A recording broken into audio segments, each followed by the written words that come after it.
Bentrovati, oggi parleremo del morbo di Parkinson, una malattia neurodegenerativa invalidante che presenta tantissimi disturbi, lentezza, tremori, rigidità muscolare, ansia, depressione. Molti pazienti raccontano anche di disturbi del sonno, una malattia purtroppo che va avanti, è progressiva, ci sono delle cure ma si può gestire, i medici parlano di questa e c'è stato invece una novità in questo campo, e cioè un dispositivo che è stato impiantato per la prima volta all'Istituto Oasi di Troina su 2 pazienti donne.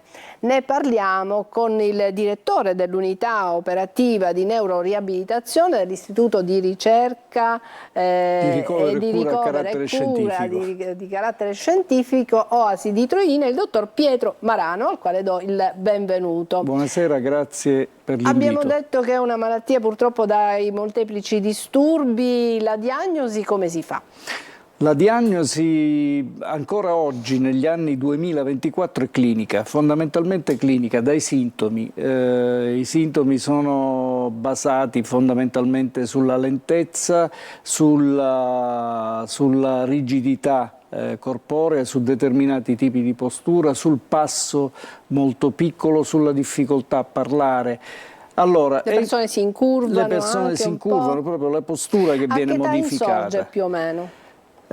Quando ho cominciato a occuparmi di questa malattia, era fine anni 70, primi anni 80, era la malattia degli anziani perché compariva intorno a 70-75 anni. Oggi purtroppo devo dire che l'età si è drammaticamente abbassata, l'età di esordio.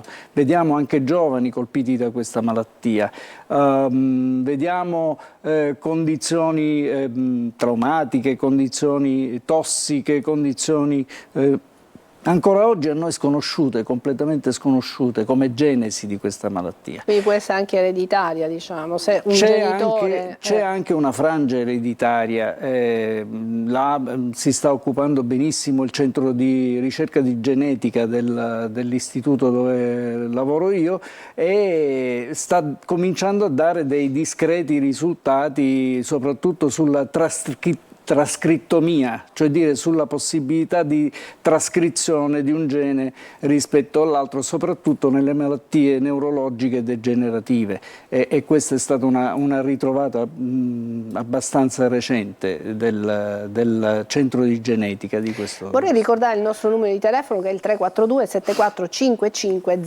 005, lo vedete in sovraimpressione. Con un messaggio, se volete, potete rivolgere delle domande al dottor Marano. Dunque, ma le cause quindi ancora tuttora sono sconosciute? Sappiamo di certo che la malattia produce la degenerazione di un gruppo di neuroni a livello del sistema extrapiramidale, cioè dire la parte più profonda del nostro cervello, quella che genera e coordina un po' tutti i movimenti, tutto l'assetto motorio. Questo sappiamo anche che o c'è minore produzione di dopamina, che è il neurotrasmettitore che è come se fosse una sorta di benzina. Io lo paragono alla benzina e il cervello fosse il nostro motore, lo paragono a questo. Quindi non sappiamo se il cervello del parkinsoniano produce più dopamina o produce meno dopamina o ne consuma di più. Questo ancora oggi nel 2000 non lo sappiamo. Sappiamo solo che esistono pochissimi modi di cura. Questa è la diagnosi clinica, poi possiamo avere anche un'aggiunta di diagnosi strumentali, quali la risonanza magnetica con la misurazione di particolari zone del cervello ma questo è riservato a pochi perché le misurazioni hanno necessità di apparecchiature, di software particolari per questo tipo di analisi, oppure anche tramite medicina nucleare, la scintigrafia cerebrale con dopamina marcata, con DAT scan, che fa depositare in più o in meno rispetto nei nuclei della base, proprio nei nuclei del sistema extrapiramidale, fa depositare questa sostanza marcata o non la fa depositare, e lì vediamo che ci sono i neuroni sofferenti. Abbiamo detto che è una malattia che non si cura ma che si può si deve gestire in qualche modo con da un lato i farmaci. Ecco, fra poco vedremo, abbiamo preparato un tappeto di immagini, vedremo anche il dispositivo che avete impiantato su queste due donne, abbiamo anche la testimonianza di una delle due pazienti che è una testimonianza lunghissima, l'abbiamo un po' ridotta, ci raccontava l'esordio della malattia più di 10 anni fa, la signora Maria Teresa, e ha detto non vincerà su di me il morbo di Parkinson, e comunque ci dirà la sua esperienza con questo dispositivo che è stato impiantato. Dicevo, oltre ai farmaci dunque, si può fare qualcos'altro, non so, fisioterapia, logoterapia? È assolutamente necessario al momento della diagnosi iniziare non solo la terapia farmacologica ma anche la riabilitazione. Ecco, chiamiamola riabilitazione in senso lato perché? Perché per ogni, premettiamo una cosa, noi stadiamo la malattia con una scala di stadio che va da 1 a 5. In base a quello abbiamo creato un protocollo regionale che ora è stato suddiviso per singole province, il famoso PDTA, piano diagnostico terapeutico assistenziale di ogni singola malattia degenerativa. Per il Parkinson me ne sono occupato io assieme ad altri in assessorato per lanciare quello regionale e poi dare l'opportunità alle aziende sanitarie provinciali di creare il proprio. Alla luce di questo è stato fatto proprio, ogni azienda sanitaria ha creato il proprio PDTA. E noi a Troina abbiamo realizzato quello interaziendale tra Ospedale di Enna, ASP di Enna e Oasi di Troina, che prevede un protocollo congiunto tra diagnosi, terapia, terapia farmacologica, riabilitativa. E anche no, perché è genetica. La riabilitazione è fondamentale per ogni stadio di malattia.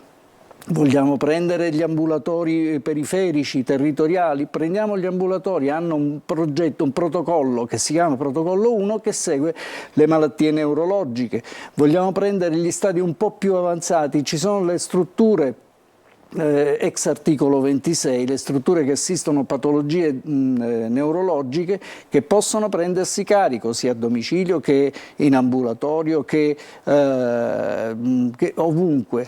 Poi, certo, con questi protocolli, con queste forme di riabilitazione, la malattia rallenta o si migliora? Ecco, lo scopo qual è? Si imparano le strategie motorie, non rallenta e non... Allora, la malattia può rallentare la sua corsa, che poi in alcuni casi corsa non è, può rallentare il suo cammino grazie alla terapia farmacologica, grazie alla terapia chirurgica. Esistono tante forme di terapia oggi come oggi, fortunatamente, ma ciò che aiuta a vincere le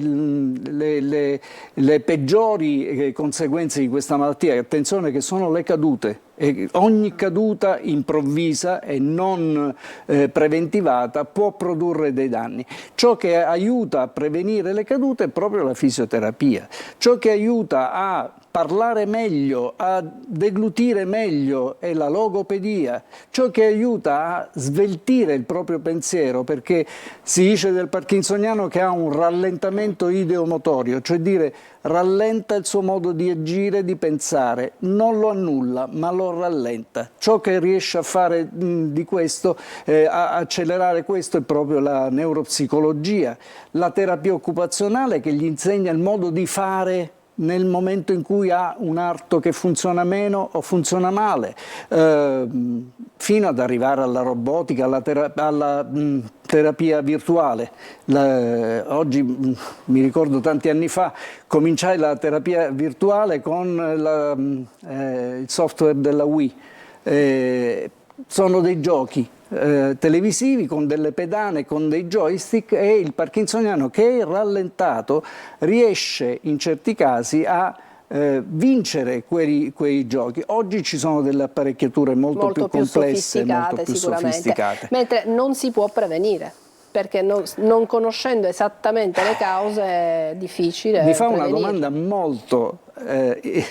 molto insidiosa, perché Oggi noi abbiamo dei sintomi civetta che sappiamo comparire circa 5 anni prima dell'esplosione classica della malattia. Questo è interessante. Sono i sintomi cosiddetti non motori, che cominciano mediamente 5 anni prima della diagnosi di malattia e compaiono in maniera insidiosa. Sono sintomi notturni, sono sintomi... tipo, se volessimo fare un esempio? La caduta dell'olfatto.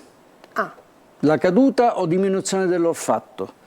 Dei sintomi notturni quali per esempio dei sogni vividi. Il parkinsoniano dorme, sta sognando e urla o litiga con qualcuno perché sta vivendo quel suo sogno. Oppure i pugni o i calci che si sferrano al partner durante il sonno. Non sono voluti. Incredibile, quindi non è facile, come dire...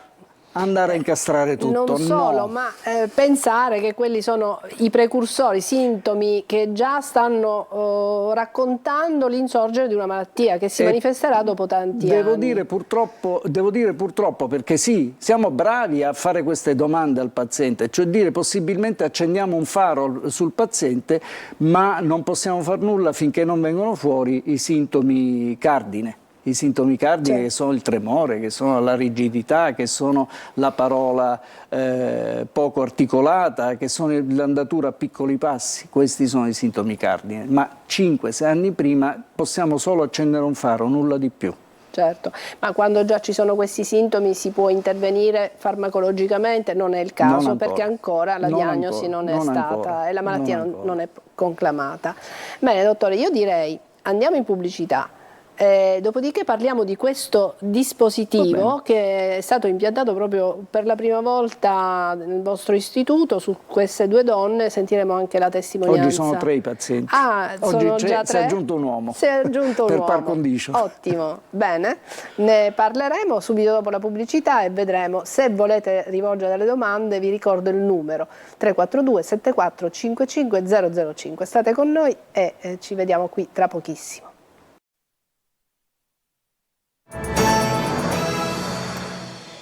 Eccoci rientrati, stiamo parlando di Parkinson, dei sintomi, di come si gestisce questa malattia invalidante che va avanti, ha una progressione purtroppo nel tempo. Sono iniziate le prime vostre domande al numero che vedete in sovraimpressione e un nostro telespettatore ci dice che ha un papà di 78 anni che presenta tutti i sintomi di cui abbiamo parlato con il dottor Pietro Marano, che è il direttore dell'unità operativa di neuroriabilitazione dell'Istituto Oasi di Troina, e col quale appunto stiamo dialogando e stiamo cercando di capirne di più di questa malattia e come soprattutto gestirla.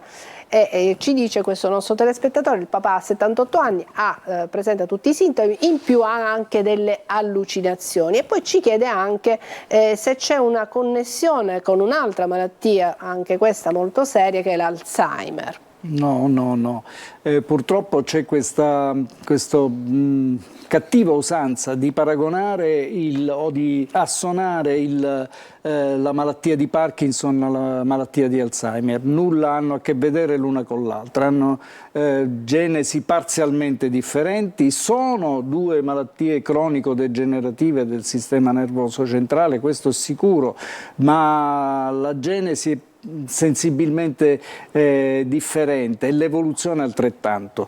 Il problema delle allucinazioni nella malattia di Parkinson talvolta è legata all'assunzione di determinati farmaci o della stessa levodopa, attenzione, che in determinati momenti della giornata, soprattutto serali, potrebbe indurre delle allucinazioni chiamate benigne, cioè dire lo stesso paziente si rende conto che sta vedendo delle cose che non sono nella realtà, quindi queste sono delle allucinazioni benigne, non portano all'agitazione del paziente, le vive con tranquillità talvolta, quindi non creano grossi problemi, ma nulla hanno a che vedere con la malattia di Alzheimer, questo tengo a sottolinearlo. Bene, grazie dottore.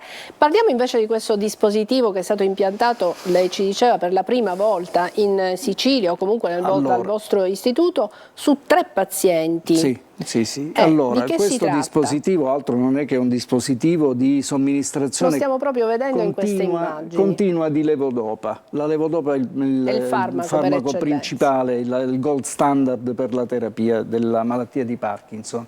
È una pompa di queste dimensioni più o meno, all'interno della quale si pone la siringa carica di levodopa e poi tramite un deflussore che ha una determinata lunghezza, per cui questa pompa può essere posta a tracolla, può essere posta a marsupio, può essere posta dove si vuole, e questo deflussore si congiunge con un microinfusore, che è una piccola cannula che viene inserita sotto cute, senza alcun dolore. In qualunque parte del corpo? Preferibilmente nella parte addominale, ma si potrebbe, proprio per evitare l'intralcio... Quindi una parte nascosta, diciamo. Sì, ma per evitare l'intralcio del deflussore lungo le braccia, però si potrebbe inserire anche sul deltoide, sulle spalle, dove si vuole, insomma. Basta che ci sia... È una questione di praticità, lei dice, la praticità è proprio sull'addome. Stiamo vedendo la signora che cammina, questa è una dei 3 pazienti che abbiamo impiantato. Siamo stati i primi dall'Emilia Romagna in giù a impiantare questi Stiamo vedendo dispositivi. che la signora proprio ha un passo bello veloce. Assolutamente. Prima la signora, purtroppo, è una persona che mi fa un'estrema simpatia, perché sa anche ironizzare sulla sua malattia, e questa è cosa molto importante. La signora era anche disperata a un certo punto, perché si è fratturata più volte nel corso dei suoi ultimi anni Stiamo recenti. vedendo proprio il dispositivo. Sì, poi viene tarata la diffusione della levodopa. Quindi lei come medico giustamente stabilisce quanta levodopa deve essere iniettata, e quindi è un flusso continuo. È un flusso continuo, e la cosa più bella e più utile è che può essere somministrata nelle 24 ore, non più quindi non dosi massicce durante la giornata e poi basta per la notte. Certo.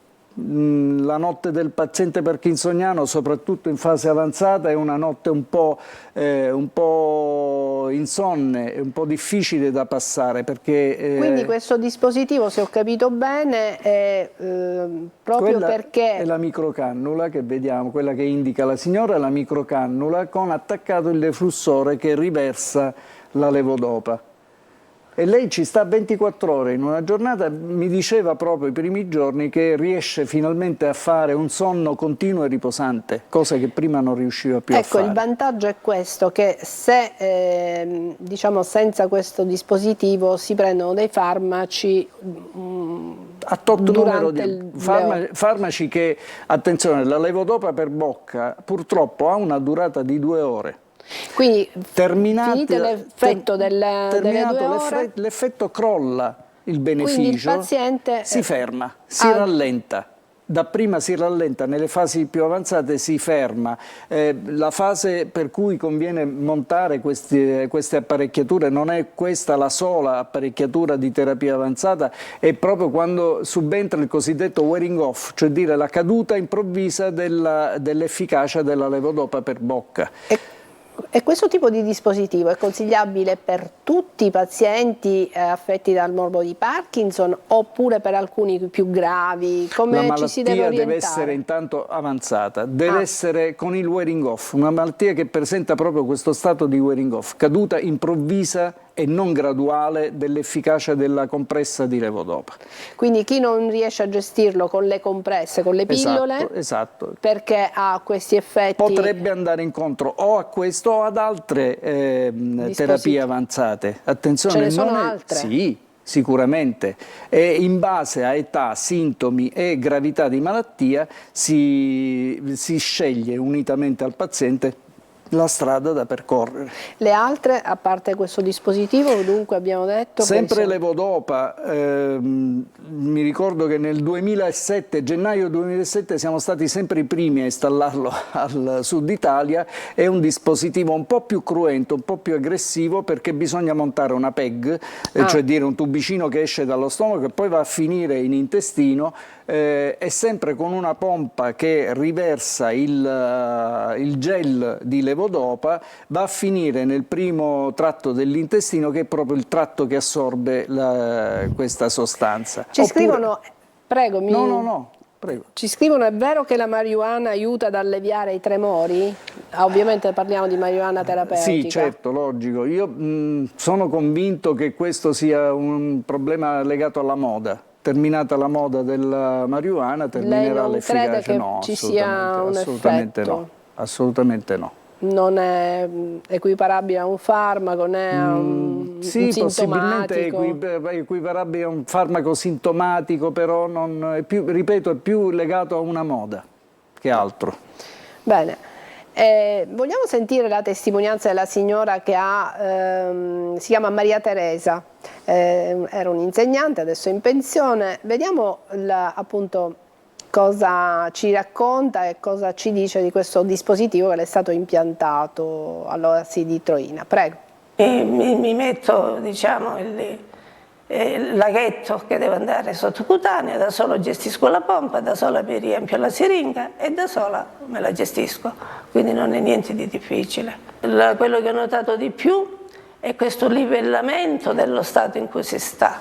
Magari diciamo che non è che si torna come me, prima del Parkinson, qualche cosa rimane sempre, perché anche se la medicina agisce, un certo rallentamento lo posso notare. Ma in realtà questo livellamento è costante, il corpo si adatta e si livella a un determinato livello, e quindi sia dal punto di vista fisico sia dal punto di vista psichico le mie funzioni rimangono pressoché costanti durante tutta la giornata, cioè quei warning off, quelle cadute che si verificavano prima e che mi distruggevano perché mi sentivo, dicevo voglio morire piuttosto che stare così, non li sto più notando. Bene. Bene, abbiamo è una persona proprio, molto gradevole, la professoressa. Capito proprio dalla sua testimonianza, dal suo racconto, in che modo agisce questo dispositivo. Agisce... E la signora proprio si lamentava di aver avuto tante cadute. Quindi ci scrivono, il Parkinson e il Parkinsonite sono la stessa cosa? Parkinsonismo. Sono due forme differenti. Parkinsonismo. Parkinsonismi. Intanto parliamo di parkinsonismi, sono diversi, danno più o meno una sintomatologia simile ma non uguale, assolutamente, e molti sono sensibili alla levodopa, molti altri purtroppo no. Quindi bisogna saper distinguere anche il Parkinson dai parkinsonismi. Anche qui è tutto frutto di studi particolari, di tempo che si perde, piacevolmente intendo, si perde con il paziente, perché poi bisogna andarlo anche a spiegare al paziente: stai attento, non sei affetto da Parkinson ma sei affetto da parkinsonismo. Andremo a studiare quale tipo di parkinsonismo. Ce ne sono di tanti tipi. Ce ne sono di tanti tipi, mi ricordo da studente era una sorta di elenco telefonico da studiare, poi raccolto tutto in parkinsonismo, ce ne siamo lavati le mani. Ma è meno grave il parkinsonismo? Ce ne sono alcuni meno gravi, alcuni di tipo vascolare meno gravi, ce ne sono altri molto più gravi, sicuramente. Tipo la deambulazione? Ecco, il parkinsonismo può, come dire, agire solo in una parte del corpo oppure no? No, agisce su tutto l'organismo, ma ne ricordo uno su tutti, che è la paralisi sopranucleare progressiva, che è una malattia progressiva, talvolta molto veloce, che inficia la deambulazione. Le cadute questa volta sono all'indietro, e all'indietro senza apparare, la caduta Quindi vuol dire traumi cranici non indifferenti, la deglutizione che viene a essere inficiata quasi immediatamente, e lì poi subentrano anche aspetti psichici nella malattia avanzata, aspetti psichici molto importanti. Tipo depressione? No, tipo aggressività. Sono aspetti psichici molto particolari. Ripeto, è una malattia, è un parkinsonismo molto particolare da relegare grave in una nicchia, non di più. Bene, dottore, io la ringrazio Grazie per essere stato con noi e abbiamo cercato di fare chiarezza e di far conoscere anche questo nuovo dispositivo che può aiutare le persone a gestire meglio il Parkinson. Grazie per quanti ci hanno seguito fin qui, un grazie va anche alla regia. Alla prossima.